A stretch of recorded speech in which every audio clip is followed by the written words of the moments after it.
Bienvenue dans un nouvel épisode de Mangerie M qui va titiller tes papilles tout en nourrissant ton âme. Aujourd'hui, je suis plus qu'heureuse de t'inviter à un véritable festin pour les sens et l'esprit.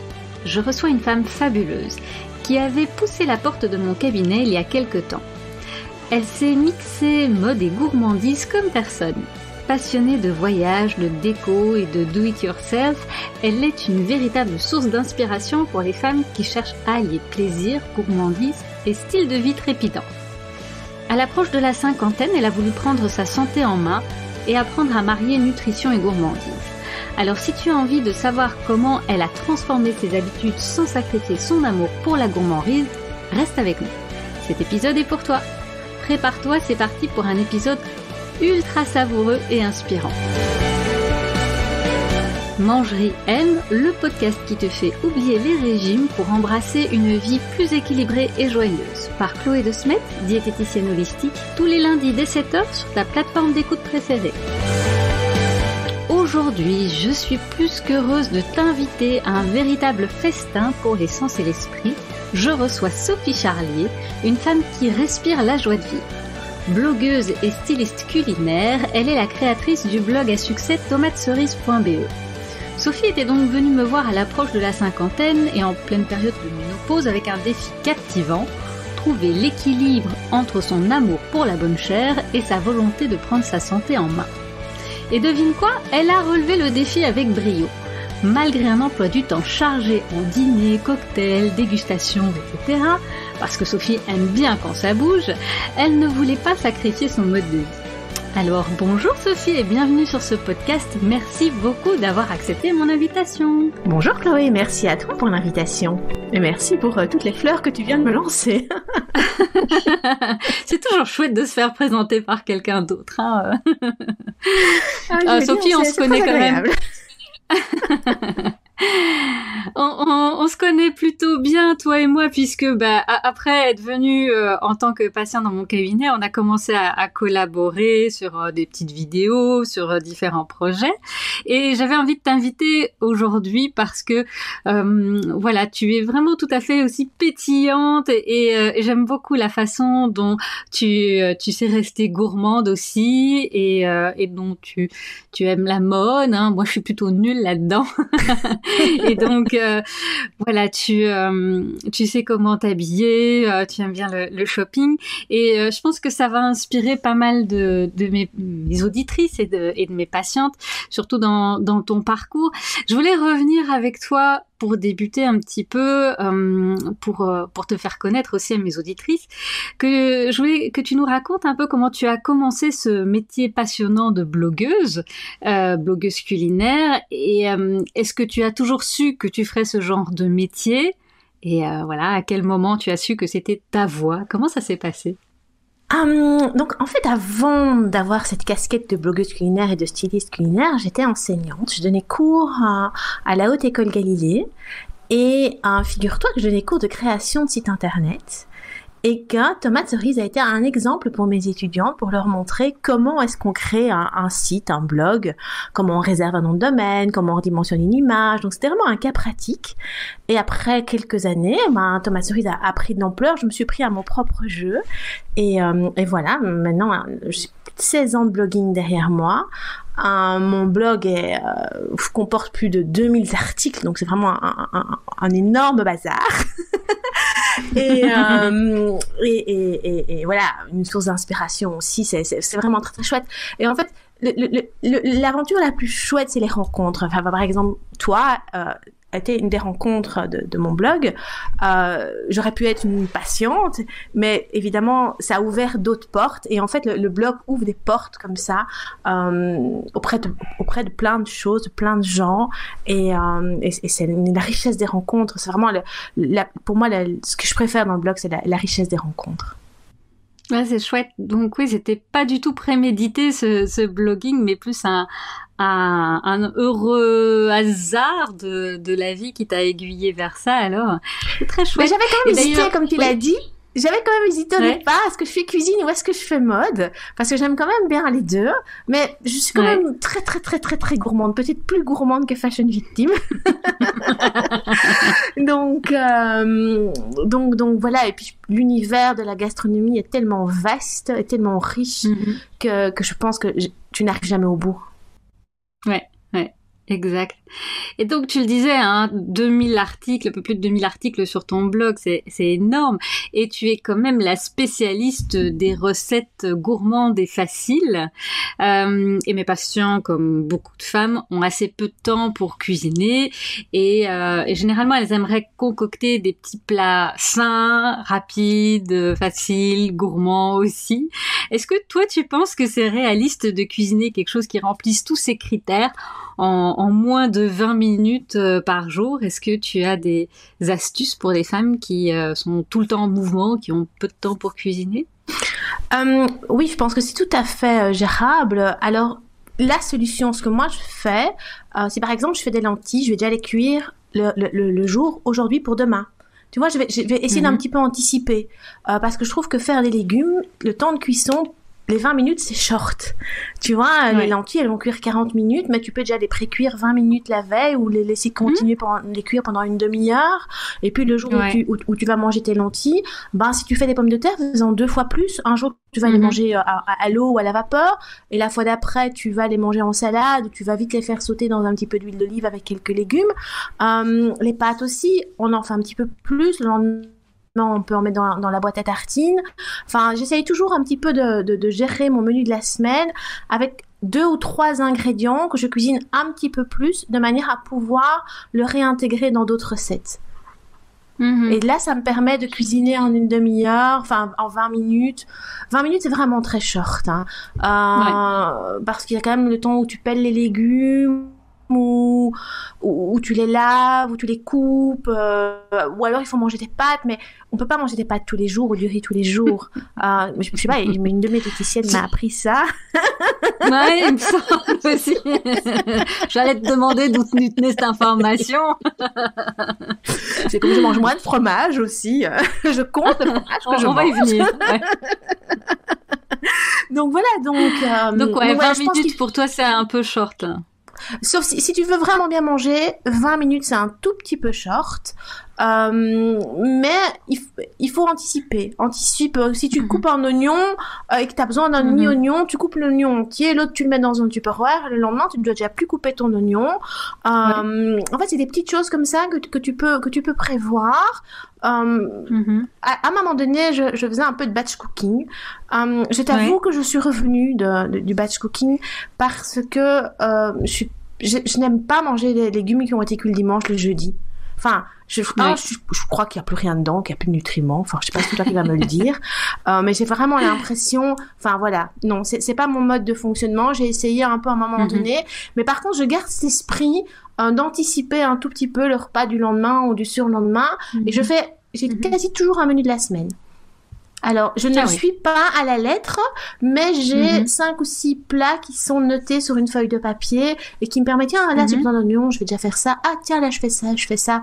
Et ça m'aide vraiment. Et en plus, ça m'aide aussi à économiser parce que, du coup, quand je fais mes courses, j'achète ce que j'ai besoin et pas 10 000 fois, 10 000 choses que je ne vais pas utiliser et que je vais jeter en fin de semaine. Ouais. Ouais, ok.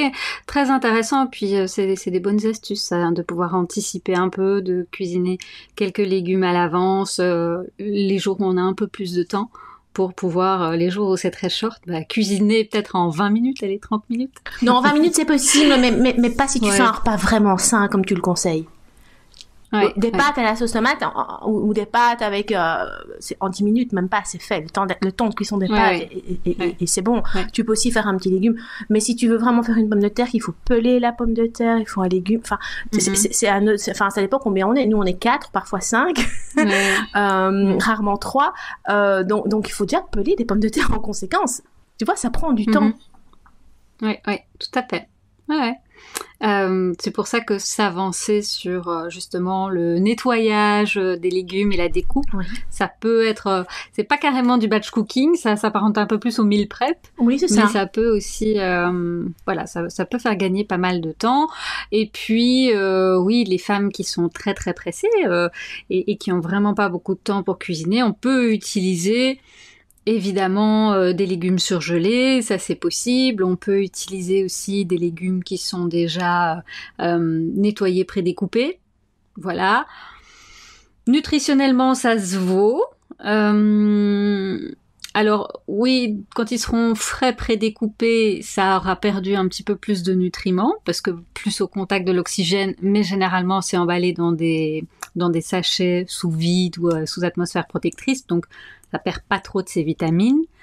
Écologiquement, c'est autre chose. Et puis Oui, gustativement, gustativement, c'est autre chose aussi. Mais voilà, chacune sa situation, chacune ses impératifs aussi. Donc voilà, entre prendre soin de sa santé et prendre soin de la planète globale, je pense que d'abord faut pouvoir prendre soin de soi avant de penser à prendre soin des autres. En tout cas, être en mesure d'être en bonne santé pour pouvoir prendre soin de. Tout à fait, mais je pense quand même que ces légumes n'ont pas beaucoup de goût. Et c'est très cher. Voilà. Donc je ça pense, c'est l'inconvénient. Voilà, oui. je pense franchement couper les 3 carottes ou prendre des carottes et les râper, ça prend presque autant de temps qu'ouvrir le sachet. et gustativement, ça n'a rien à voir, quoi. C'est vrai. Ouais, je suis tout à fait d'accord, mais je pense qu'il y a beaucoup de gens qui n'ont pas déjà cette chance non plus d'avoir accès comme toi ou moi à des légumes directement chez le producteur. Nous on a c'est pas un primeur, je retombe, un maraîcher, voilà, chez qui on va chercher nos légumes. Donc en plus c'est en autocueillette. Donc les légumes, ils sortent de la terre, ils vont dans notre assiette. Et c'est pas du tout le même goût, on est bien d'accord. C'est beaucoup plus savoureux quand on a la chance de pouvoir faire ça. Tout le monde n'a pas cette chance-là. Et certaines personnes ont vraiment des impératifs. Et là, moi, en tant que diététicienne, je dis, n'hésitez pas à utiliser ces solutions plutôt que de dire, ah, c'est pas écolo, c'est peut-être un peu cher, c'est moins bon. C'est quand même des légumes.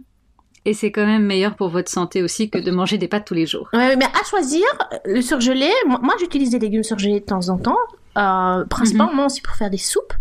En hiver, parce nous on mange une soupe presque tous les jours, parce que c'est très bien de commencer un repas avec une soupe. On m'a appris ça aussi. Mais ça je fais depuis toujours. Mais j'utilise beaucoup de légumes surgelés parce que ça c'est vraiment facile. Tu ouvres ton sachet, tu le jettes dans ta casserole avec un oignon et hop, t'as une soupe en même pas 10 minutes. Ça, et pendant que ta soupe cuit, là tu peux préparer le légume du soir. Parce que je trouve que certains plats comme la soupe qui est mixée, que le légume est un peu plus mou, soit un petit peu moins. Oui, on s'en fout. Voilà, ça passe, quoi. On s'en fout de la texture du légume, voilà, qui a été surgelé. Oui. C'est vrai que c'est une bonne astuce. Bon, je pense que tu as plein de choses à nous dire, question cuisine, et ça fera probablement l'objet de plein de petites vidéos. On va continuer ici, un petit peu sur ton chemin diététique, et je voudrais que tu me racontes un peu quel était le plus grand défi que tu as dû relever dans ton suivi quand on a fait ensemble, surtout en tant qu'ambassadrice des fromages belges. Ça a été manger moins de fromage. Ça a vraiment été pour moi mon plus grand défi. En plus, même si je n'étais pas ambassadrice des fromages belges, j'aurais eu dur parce que je suis une vraie passionnée de fromage. C'est quelque chose que j'adore. J'ai appris à compter, en fait. Tout simplement, je sais que je mange beaucoup plus de fromage frais qu'avant parce que je sais que je peux en manger plus que la pâte dure. Ça, c'est la gourmande qui sommeille en moi, tu vois. Avant, j'achetais plein de pâtes dures. Et là, je mange beaucoup plus de fromage de chèvre, de fromage frais. C'est bien parce qu'il faut quand même ton apport en calcium. Surtout, surtout passer 50 ans, faut pas l'oublier non plus. Mais voilà, donc ça pour moi, ça a été un grand défi, c'était diminuer la quantité de fromage que je mangeais. En fait, je mangeais 3 fois par jour, je crois. Une fois un petit morceau comme ça, une fois sur mes pâtes, une fois dans une préparation, sur mon petit déjeuner le matin. Ça a été mon plus grand défi que je pense que j'ai relevé. Je mange beaucoup moins de fromage qu'avant. Et alors, voilà, la deuxième chose que tu m'as fait mettre en place et qui a été difficile pour moi, c'est de manger des protéines au petit déjeuner. Et maintenant, ça fait 2 ans et demi que je suis venue chez toi, je ne mange quasi plus de sucre au petit déjeuner. Je n'ai même plus envie. Je n'ai plus vers 11h30 cette fringale, elle ne me vient plus non plus, mais je n'arrive pas encore assez à manger des protéines plusieurs fois par jour. Ça reste pour moi encore ce côté protéines plus compliqué. Ouais. Mais autrement, je suis tous tes conseils. Et qu'est-ce qui a changé alors pour toi quand justement tu as mis en place cette diminution des quantités de fromage, des petits déj protéinés, qu'on a un peu rééquilibré ton alimentation? Qu'est-ce que tu as remarqué? Quel changement tu as pu remarquer? Eh ben, j'ai pas maigri. C'était pas mon but premier. Non, c'était pas ta demande. C'était vrai, je suis pas venue pour maigrir, je suis venue parce que j'avais envie d'avoir une prise de sang meilleure. Donc voilà, donc on a atteint ce but, mais je n'ai pas maigri malgré tout ce que j'ai mis en place, malgré le fait que je mange moins de sucre, etc., etc. Mais c'était pas pour ça que je suis venue. Et donc on peut aller voir une diététicienne aussi, comme moi je l'ai fait, juste dans l'idée de se sentir mieux et d'avoir des facteurs qui correspondent mieux par rapport à ce que tu dois avoir. Oui, c'est ça. Donc, voilà. Et non, c'était pas ta demande. Bon, alors il y aurait quelques kilos en moins au passage, ça ne t'aurait pas dérangé non plus. J'aurais adoré. Évidemment, mais bon, je veux dire, même malgré tout ce qu'on a mis en place, mais par contre j'ai moins de fatigue, j'ai moins de fringales. Il faut quand même noter tous les points positifs. J'ai plus jamais cette fringale à 11h. Voilà, j'ai moins de fatigue parce que j'étais fatiguée à l'époque aussi. Donc, je veux dire, son alimentation, c'est aussi te sentir bien dans ta peau, avoir plus d'énergie, ne pas avoir faim, ne pas craquer sur quelque chose. Moi, je craque pas souvent parce qu'en fait, j'ai pas très faim. Donc voilà, j'ai faim parce que je suis gourmande, mais j'ai moins ce sentiment de faim parce que je gère mieux.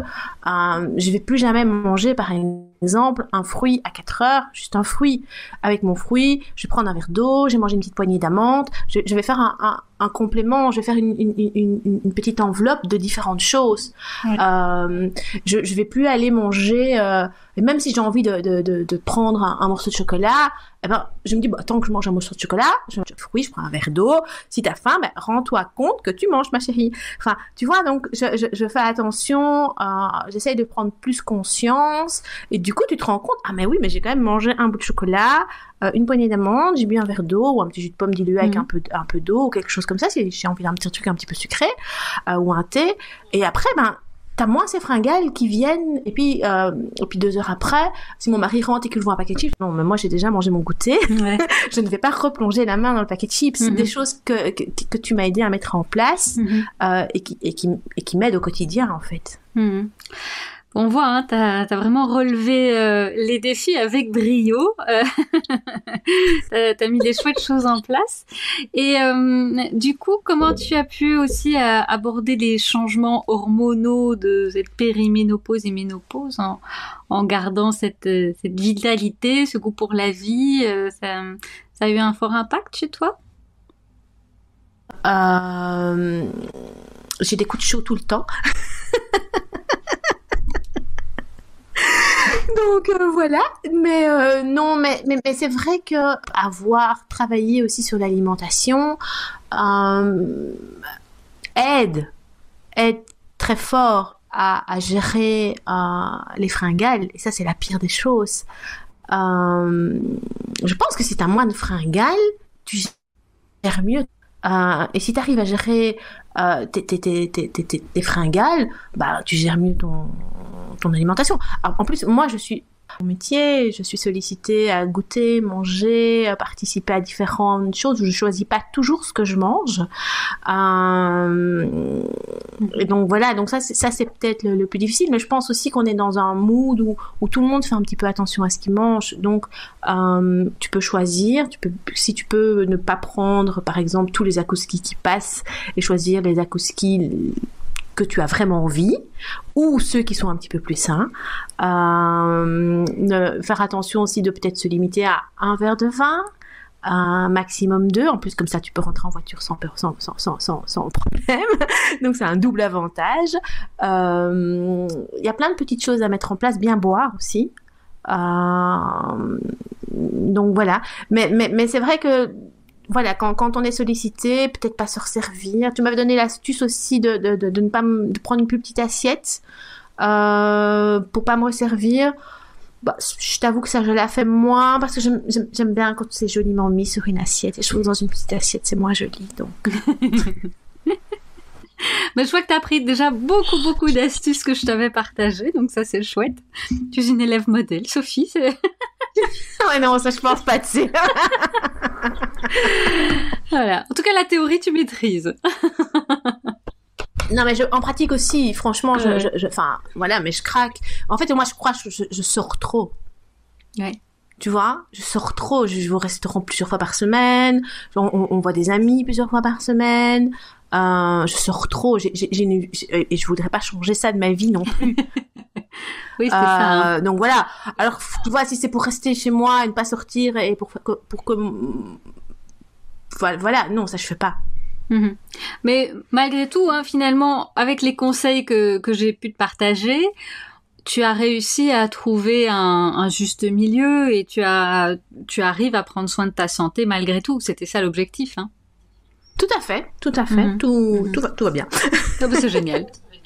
Et donc, quel est le meilleur conseil que tu pourrais donner à quelqu'un qui traverse une période un peu de changement hormonal, comme ça, une personne qui avance vers la cinquantaine et qui souhaite prendre soin de sa santé sans renoncer à la gourmandise et à la joie de vivre?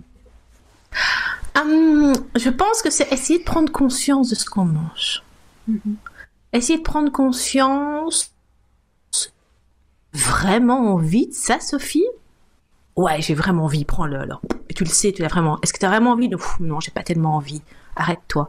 Tu vois, je pense que on a l'âge qu'on a, on a peut-être un petit peu plus de sagesse qu'à 20 ans, ou pas.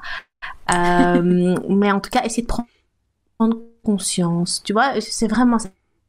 De te resservir. Oui, t'as vraiment envie parce que j'ai vraiment faim. Prends-le, mais non, j'ai pas vraiment envie, c'est juste de la gourmandise. Essayez toujours se poser la question, est-ce que tu as vraiment envie? Ouais. Oui, c'est chouette, hein. Puis d'être consciente aussi de ce qu'on est en train de manger. Puis si on a vraiment envie, c'est savourer le plaisir que l'aliment nous apporte. C'est ça aussi, hein.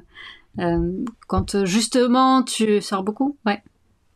Souvent après, tu vois, par exemple, tu vas à un événement ou quelque chose comme ça, t'as vraiment envie de l'apéro, t'as vraiment envie de l'entrée, t'as vraiment envie du plat, et puis t'as plus faim, donc t'as pas vraiment envie du dessert.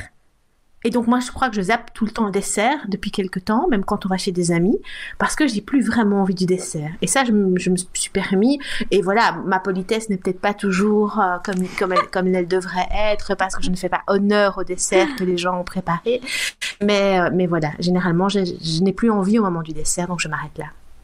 Et chacun va trouver, peut-être quelqu'un n'aura pas envie de l'apéro, enfin chacun doit trouver ce qu'il a moins envie. Ça. Ouais. Pour moi, ce sera peut-être zapper l'apéro parce que le dessert. Bon, voilà. Et bon, écoute, Sophie, ton métier est assez idéalisé dans l'imaginaire collectif, hein, blogueuse culinaire, voilà, ça fait rêver. Mais c'est un métier qui peut être quand même assez exigeant et nos vies modernes sont assez stressantes aussi. Est-ce que tu as certaines petites pratiques ou des rituels qui t'aident à garder un peu les pieds sur terre, à voilà, garder un rythme et un équilibre entre ta vie professionnelle et personnelle? Je suis très famille. Donc, je privilégie ma famille avant tout. Et donc, j'ai un mari qui est plus casanier que moi.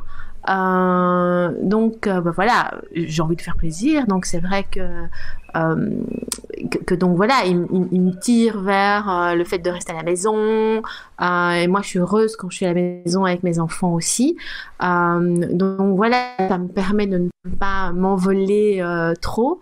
Donc voilà, mais oui, j'ai un métier idéal, mais c'est quand même beaucoup de travail aussi. Il faut pas croire que c'est rien que du rêve, parce que avoir un blog culinaire, c'est génial, mais on va aller sur Internet, on va trouver une recette, derrière la recette, il a fallu de la penser, faire les courses, faire la photo, rédiger l'article, travailler la photo, mettre l'article en ligne, travailler un SEO pour que Google te retrouve. Enfin, je veux dire, c'est pas juste j'ai cuisiné, c'est bon, quoi. Il y a derrière tout. Enfin, peut-être le j'ai cuisiné, c'est bon, c'est 15 ou 20% de la tâche de la blogueuse, et derrière, il y a 80% autres qui sont des compétences plus techniques qu'on oublie sans doute.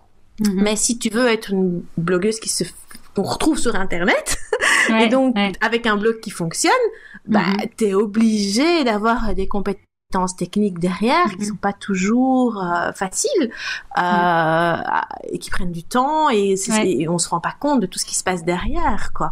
Moi, j'ai de la chance, mon mari est informaticien. Donc il m'aide beaucoup aussi, parce que toute seule je crois que je ne m'en sortirais pas, parce que techniquement c'est devenu très très compliqué, parce que avant il y avait que le blog c'était génial, puis il y a eu Facebook, tiens c'est nouveau, on va se mettre sur Facebook, et puis il y a YouTube, on va faire des vidéos, et puis il y a Instagram, et puis il y a TikTok, puis qu'est-ce qu'ils vont encore nous sortir, quoi, tu vois. Je veux dire, il y a des podcasts, et en fait, aujourd'hui c'est ça, il y a des podcasts, mince. Et en fait c'est ça, aujourd'hui d'être partout, et voilà, et tu dois privilégier un de tes moyens de communication. Moi, je privilégie mon blog. Je passe beaucoup plus de temps sur mon blog, parce que pour moi, c'est mon ADN, c'était mon premier bébé, et voilà, pour moi, c'est super gai, quoi, j'adore. Ouais. Et oui, on voit que c'est énormément de boulot, et donc ta famille vient quand même de manière privilégiée avant le boulot, et tu as la chance de pouvoir travailler parfois un petit peu en famille aussi. Oui, tout à fait, parce que je pense que je suis tellement animée par ma passion que je l'ai un petit peu donné à mes enfants et à mon mari, et en fait ils savent que s'ils veulent me faire plaisir, m'aider dans ma passion, j'adore. Enfin, tu vois, c'est vraiment me faire plaisir, c'est tiens, j'ai vu ça, tu veux lire cet article, tu veux voir cette vidéo, tiens, j'ai vu telle recette, maman, t'as pas envie de la faire avec moi, maman, j'ai découvert telle adresse, on n'irait pas la tester ensemble, tiens, maman, j'ai vu ça, et en fait ça crée aussi toute une dynamique familiale où on partage aussi beaucoup sur le sujet, et on est une famille gourmand, et c'est très chouette, parce que du coup on a plein de sujets en commun, plein de sujets de discussion, plein de sujets de partage aussi, et on fait plein de découvertes ensemble, et ça c'est super gai, quoi. Ouais, génial, ouais. C'est vraiment sympa de voir comment tu partages cette passion avec ta famille. Et du coup, me disais, en tant que blogueuse culinaire, est-ce que tu cuisines tous les jours? Beaucoup. Ouais, je veux dire, allez, oui, peut-être pas tous les jours, mais oui, parce que même le midi, tu vois, ce midi, j'ai fait revenir quelques champignons dans un peu d'huile d'olive avec un peu d'ail, et j'ai mis ça sur une tartine avec un tout petit peu de fromage de chèvre. Et j'ai rajouté quelques petites graines de sarrasin au-dessus. Et c'était délicieux. Donc oui, même le midi, pour moi toute seule, je vais me faire revenir, tu vois, une poêlée de champignons avec un peu de piquante, un peu de sarrasin, enfin pour un peu de crunchy, voilà. Avec un nombre aussi important d'articles sur ton blog, je suis sûre que tu as des recettes assez simples, rapides, à la fois saines et gourmandes sur ton blog. Est-ce que tu pourrais nous en faire une sélection de 2-3 et m'envoyer les liens pour que je les partage avec nos auditrices dans la description du podcast? Vraiment avec plaisir. Je sais pas, ce que plutôt des recettes de lunch ou n'importe. Je choisis recettes saines et gourmandes. Ouais, voilà. Ouais. Comme ça, les auditrices vont pouvoir découvrir aussi ton univers.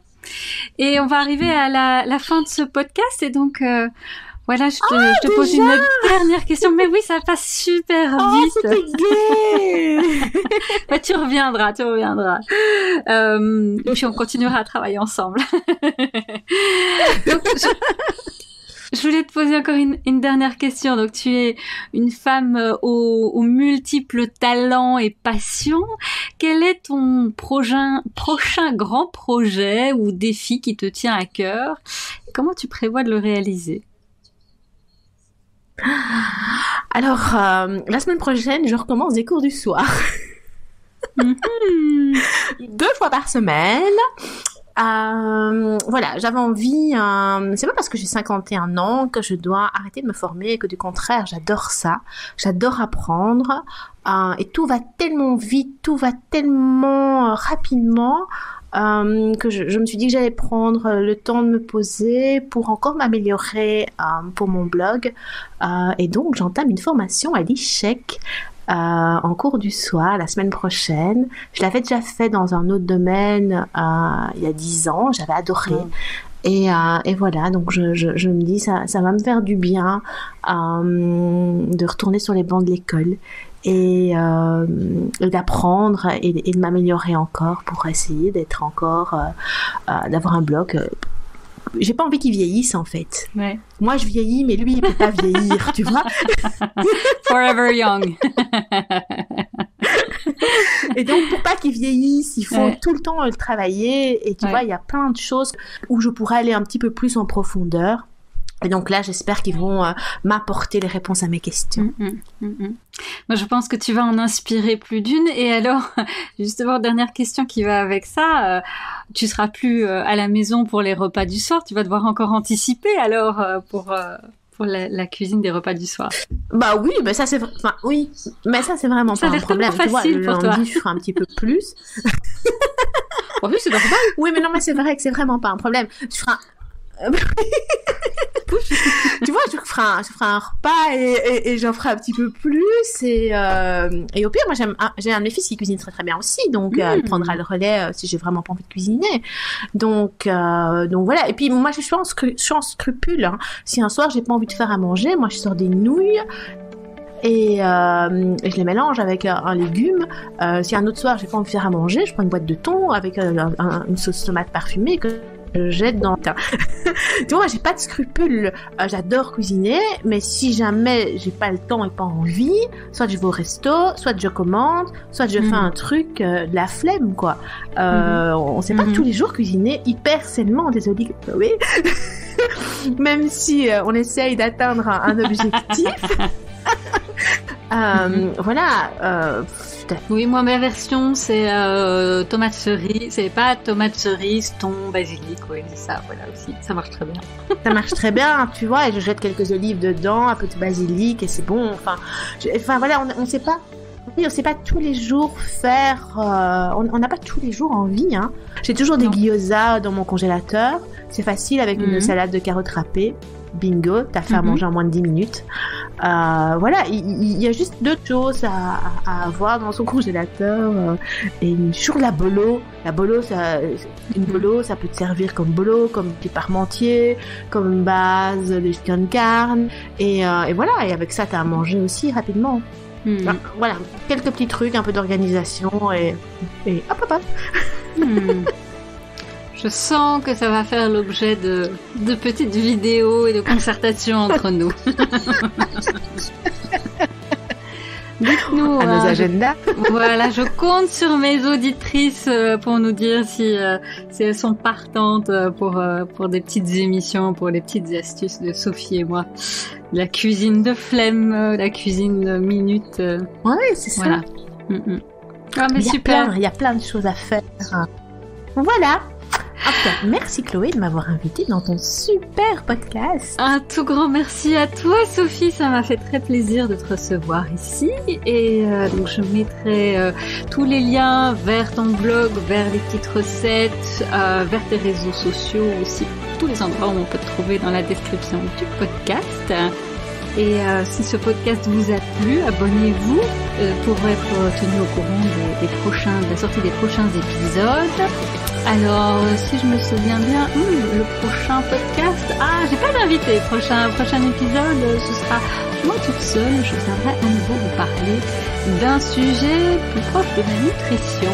Alors, je vous souhaite à toutes une très belle journée. Prenez bien soin de vous et on se retrouve très bientôt.